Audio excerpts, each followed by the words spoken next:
Assalamualaikum warahmatullahi wabarakatuh. Perkenalkan, nama saya Siti Fatimah, kelas A3 BSR NIM 23504100038. Dosen pengampu Dr. Siwanul Kirom LC.MEI.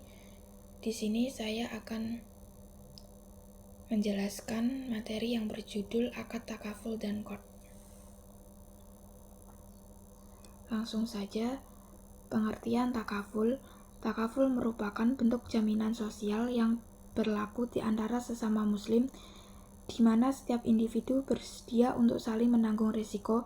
Kesediaan untuk menanggung risiko ini pada dasarnya merupakan manifestasi dari prinsip tolong-menolong yang didasarkan pada kebaikan dan keberkahan atau tabaruk, dengan tujuan meringankan beban saudara yang sedang mengalami musibah.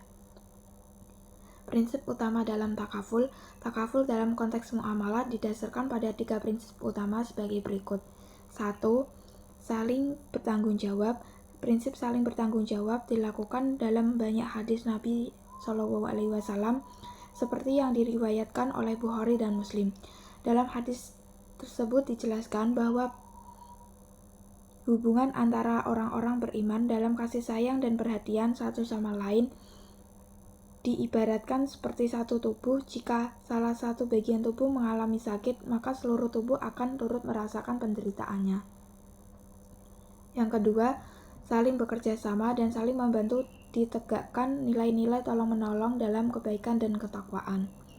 Yang ketiga, saling melindungi dianggap sempurna jika ia bisa tidur nyenyak dengan perut kenyang sementara tetangganya kelaparan.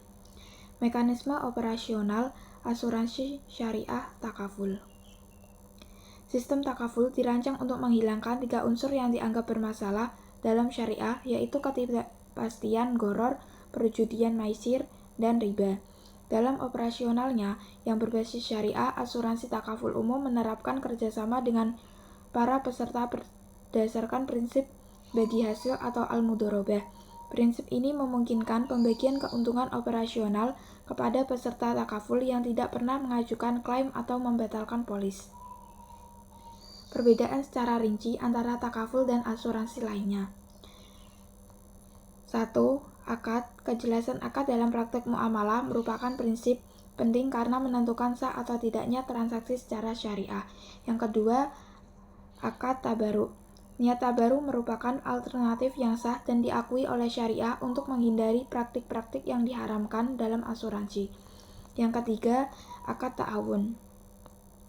Takaful merupakan asuransi yang didasarkan pada prinsip tolong-menolong dalam kebaikan dan ketakwaan serta perlindungan di mana semua peserta dianggap sebagai keluarga besar yang saling membantu dan menanggung satu sama lain. Yang keempat, akad wakalah bil ujroh. Wakalah bil ujroh adalah akad pemberian kuasa dari peserta kepada perusahaan asuransi syariah atau pengelola takaful untuk mengelola dana peserta dan melakukan kegiatan lainnya dengan imbalan berupa ujroh atau fee. Pengertian qard. Dalam hukum ekonomi syariah, qard adalah dana dari LKS yang harus dikembalikan peminjam sesuai kesepakatan baik lunas maupun di sisi dalam waktu tertentu.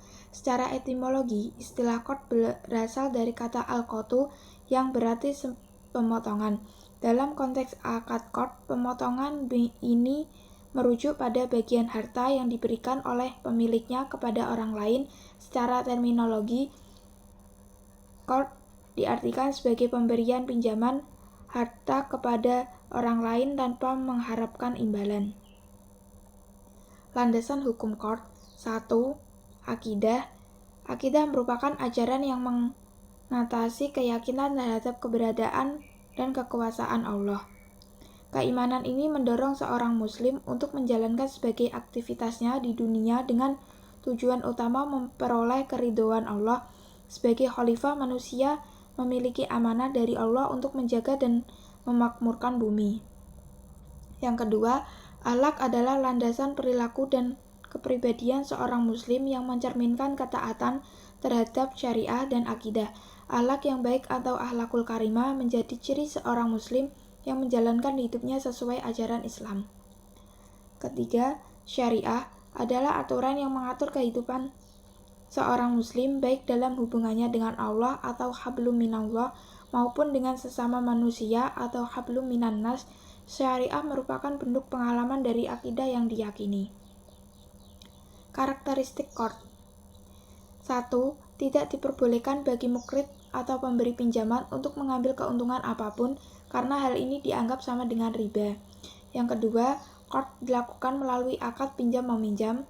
Yang ketiga, biasanya terdapat batas waktu pengembalian yang telah ditentukan, namun memberikan kelonggaran waktu pengembalian dianggap lebih baik karena mempermudah pihak yang meminjam. Yang ketiga, jika barang yang dipinjamkan masih dalam kondisi asli, barang tersebut harus dikembalikan sebagaimana adanya. Namun, jika barang tersebut berubah, maka pengembalian dilakukan dengan barang sejenis atau senilai dengan barang tersebut. Yang keempat, jika pinjaman berbentuk uang, jumlah yang dikembalikan harus sama dengan jumlah yang dipinjam. Objek qard. Pinjaman untuk kebutuhan konsumtif yang sifatnya mendesak atau sangat penting dengan jangka waktu pendek. Yang kedua, pinjam bagi pengusaha kecil muslim yang kekurangan dana tetapi memiliki keinginan kuat dan prospek bisnis yang baik. Yang ketiga, dana talangan haji, yaitu pinjaman yang diberikan kepada calon jamaah haji untuk memenuhi syarat biaya perjalanan haji atau ONH. Nasabah diharuskan melunasi pinjaman tersebut sebelum keberangkatan. Yang keempat, pinjaman bagi pegawai di lembaga keuangan syariah, di mana lembaga tersebut memberikan fasilitas dana pinjaman yang pelunasannya dilakukan dengan pemotongan gaji. Sekian penjelasan yang dapat saya sampaikan, kurang lebihnya mohon maaf apabila ada kesalahan kata. Wassalamualaikum warahmatullahi wabarakatuh.